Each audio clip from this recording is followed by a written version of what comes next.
Salam, axşamınız xeyir olsun. Günaz TV-yə baxırsınız. Studiyada Aynur Zahid əvvəlcə əsas xəbər başlıqlarına qısaca nəzər salaq. Atəşkəs əldə olunacağı tədbirdə Belçika Ukraynaya qoşun göndərəcək. İndi isə daha ətraflı. Azərbaycan Milli Hərəkatının fəalı Cəfər Əkbəri ötən gün çərşənbə axşamı günü telefon zəngi ilə Xoy şəhər kəşfiyyat idarəsinə çağırılıb və bir neçə saat dindirilib.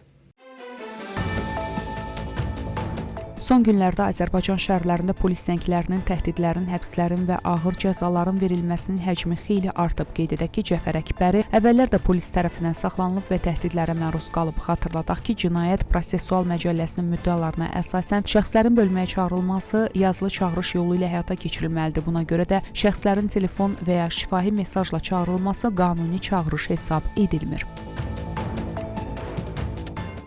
Davam edirik. İranda keçirilən etiraz eyləmlərinin fonunda və etirazlara dəstək məqsədi ilə bugün yanvarın 7-si Təbrizin tarixi böyük bazarı tətil elan edib. Bu haqda xaricdə fəaliyyət göstərən fars dilli media məlumat yayıb.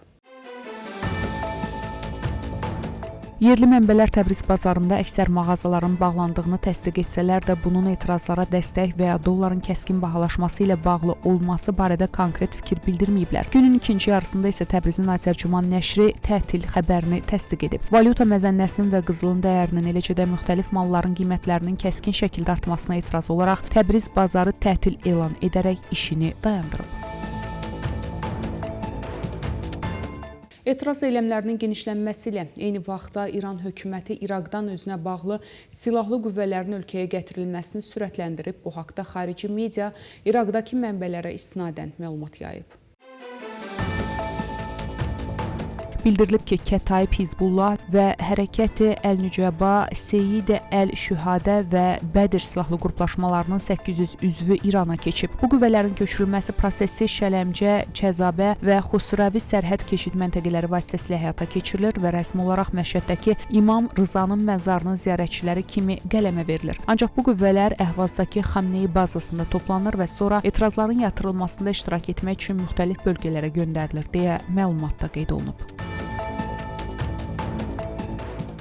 Hazırda İranda şiddətli etirazlar davam edir və xəbərdarlıq edilmədən genişlənə bilər. Buna görə də İranda olan Avstraliya vətəndaşlarının bu ülkəni dərhal tərk etmələri vacibdir. Bu barədə Avstraliya Xarici İşlər Nazirliyi xəbərdarlıq edib. Xəbərdarlıqda İran hökumət qüvvələrinin etirazçılara atəş açdığı, onları öldürdüyü və yaraladığı diqqətə çatdırılıb və İranda olan Avstraliyalılardan eyləmlərin keçirildiyi yerlərdən uzaqlaşmaları istənilib. Qeyd edək ki, 10 gün əvvəldən İranda başlayan etiraz eyləmləri zamanı 34 etirazçı öldürülüb, çox sayda insan yaralanıb və 2000-dən çox şəxs həbs edilib. Güney Azərbaycanlılar İrandakı etiraz eyləmlərinə kütləvi şəkildə qoşulsa, bu rejimin yıxılmasına səbəb ola bilər. Bunu Ana Vətən Partiyasının sədri, keçmiş millət vəkili Fəzail Ağamalı mediaya verdiyi müsahibəsində deyib. Onun sözlərinə görə hazırki eyləmlər gözlənilirdi və bu uzun sürən sosial-iqtisadi böhranın nəticəsi idi. Ağamalı qeyd edib ki, hicabla bağlı etirazlardan sonra İran rəhbərliyi repressiyaları gücləndirdi. Bu da rejimin nəzarəti müvəqqəti qorumağa imkan verdi. Ancaq onun fikrincə geniş ictimai səfərbərliyin olmaması, o cümlədən İsraillə son konfrontasiya zamanı hakimiyyət dayaqlarının zəiflədiyindən xəbər verir. O vurğulayıb ki, ölkədə iqtisadi vəziyyət kəskin pisləşib, milli valyuta əslində dəyərini itirib, əhalinin həyat səviyyəsi sürətlə enir, insan hüquqları isə sistematik şəkildə pozulur. Bizim soydaşlarımızın hüquqları da pozulur. Onların səsi yatırılır. Bəziləri asılaraq edam olunur, digərləri isə zindanlara atılır. Məncə, Molla Fars rejimi son günlərini yaşayır. İndi bir çox mühüm amil var. Əgər etirazlar genişlənməzsə, rejim yenə də mövcudluğunu qoruyacaq və bu 30 milyondan çox soydaşımızın baş verənlərə münasibətindən birbaşa asılıdır. Əgər Cənubi Azərbaycanın böyük şəhərlərində kütləvi etiraz eyləmləri başlanarsa və davam edərsə, İrandakı rejimə hökm oxunacaq. Biz vəziyyəti izləyirik və biganə qalmırıq. Nəinki qonşu olduğumuz üçün, həm də ona görə ki, 30 milyon soydaşımızın taleyi bizi narahat edir. Biz onların vəziyyətinə biganə qala bilmərik. Düşünürəm ki, jurnalistlər də bu mövzudan kənarda qalmamalıdır, deyə deputat bildirib. Xəbərlərimiz davam edir. Ermənistanın Azərbaycana qarşı hərbi təcavüzü nəticəsində itkin düşən vətəndaşlarımızın sayı yenilənib. Bildirilib ki, 4004 nəfər itkin düşmüş şəxs kimi qeydiyyata alınıb.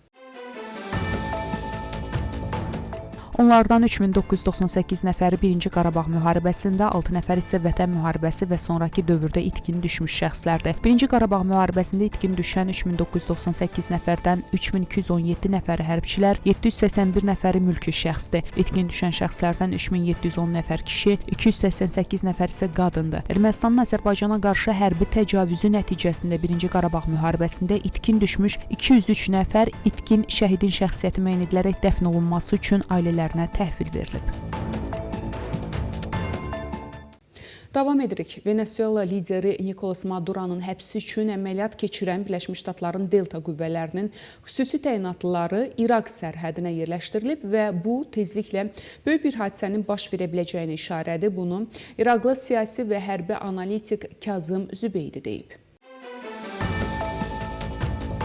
Zübeydinin sözlərinə görə İraqda İrana bağlı silahlı qruplaşmalarının təhlükəli hərəkətləri yeni qarşıdurmanı qaçılmaz edir. Birləşmiş Ştatların Delta qüvvələrinin İraqın şərqində İrana yaxın əraziyə köçürülməsi barədə məlumat Donald Trumpın Tehran hökumətinə etirazçıların repressiyası və öldürülməsi davam edərsə, Birləşmiş Ştatların müdaxilə edəcəyi barədə xəbərdarlıq etdiyi bir vaxtda təsadüf edir. Qeyd edək ki, bundan əvvəl bəzi mənbələr İrana qarşı mümkün əməliyyatlar üçün ABŞ qırıcı və bombardmançı təyyarələrinin və qüvvələrinin Avropaya köçürüldüyünü bildiriblər.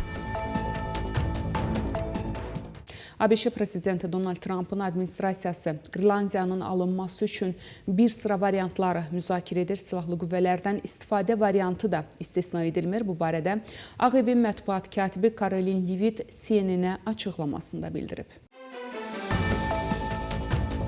Onun sözlərinə görə Trump Qırlandiyanı Birləşmiş Ştatların milli təhlükəsizliyi üçün prioritet və Arktika regionunda rəqiblərin qarşısının alınmasında əsas element hesab edir. Prezident və onun komandası bu mühüm xarici siyasət məqsədinə nail olmaq üçün müxtəlif variantları müzakirə edir və əlbəttə ki, ABŞ ordusundan istifadə Ali Baş Komandanın ixtiyarında olan alətlərdən biri olaraq həmişə qalır, deyə Levitt vurğulayıb. CNN-in mənbələrinin məlumatına görə Dövlət Departamenti Dövlət katibi Marco Rubio'nun komandasının sorğusu əsasında Qırlandiyanın təbii ehtiyatları, xüsusilə də nadir torpaq elementləri ilə bağlı təhlil hazırlayıb. Sənəddə qeyd olunur ki, ehtiyatların həcmi barədə etibarlı qiymətləndirmələr yoxdur və sərt iqlim şəraiti və infrastrukturun olmaması səbəbindən onların hasilatı son dərəcə baha başa gələcək.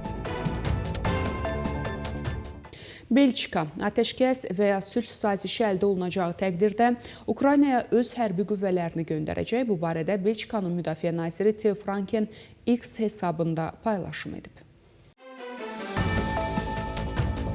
Nazirin sözlərinə görə koalisiya güclü bəyanat qəbul edib və Belçika sülh sazişi və ya atəşkəs baş verərsə dəniz və hərbi imkanları ilə prosesdə fəal iştirak edəcək. Franken əlavə edib ki, Belçika Ukrayna hərbçilərinin təlimini davam etdirəcək.